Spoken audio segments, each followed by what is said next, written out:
So, welcome to economics.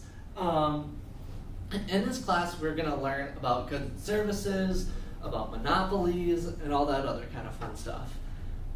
So to start off the class, what we're going to do is we have to go over this notion of goods and services and how you can't always get what you want. And you have to give up some things to get others. Along with that, people use data to follow trends, to see what's going to happen. So people like Microsoft know what's going to happen in the future before it already happens normally.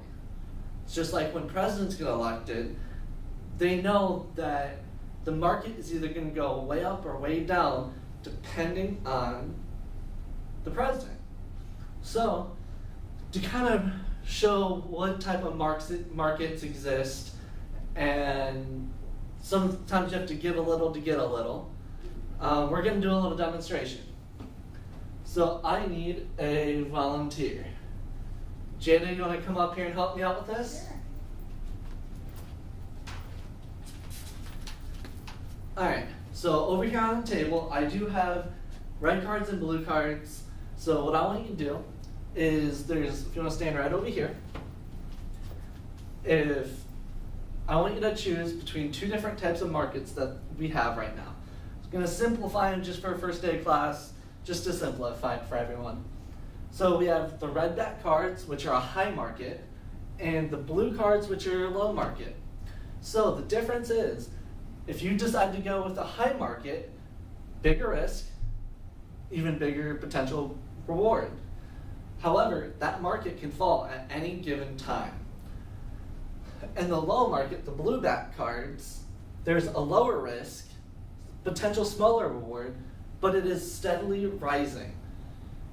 It usually hardly ever fails. However, it's going pretty good so far.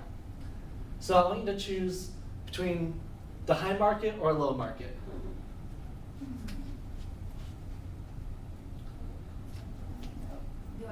Oh, you gonna do low market? Yeah, I'm gonna do low All right. market. So I have these cards over here. So we're gonna choose the low market. Now, you have another choice. Do you want the red cards or the black cards? You have the red cards, which means to invest big in the market, or the black cards mean to invest little into the market. I'm gonna go with the red back. The red? Mm-hmm. All right, so it's black. So we got the blue backed, the red cards. So the next part is we get to see how you did in the market. You've chosen which market you want to go into. You've chosen whether or not you want to invest or not. So that's it, how it paid off. So to give you a fair chance, I'm going to shuffle the cards, make it as possible for you as I can.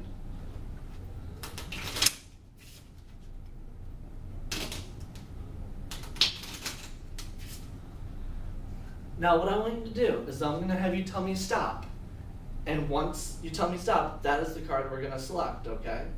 So this is how you're going to do in the market. So tell me to stop before I get to the cards. Stop.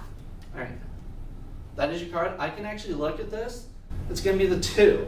So you didn't do so hot. You didn't do so hot. Man. So you got the 2.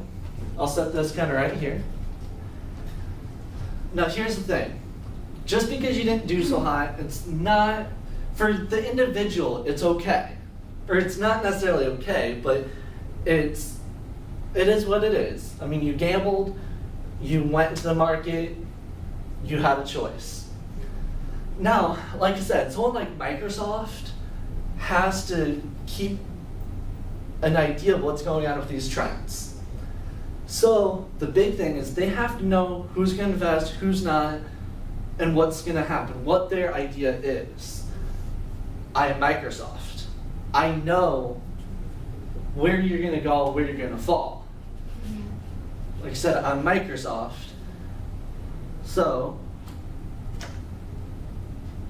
I knew you were going to pick the blue back cards, you're going to choose the red, and how are you going to do? How are you going to do on the market? That is the job of people that analyze these markets. That is their job, to see the trends, to follow, and see how they're going to do in the market. So with that, let's get into some of the book, and let's hit the first chapter.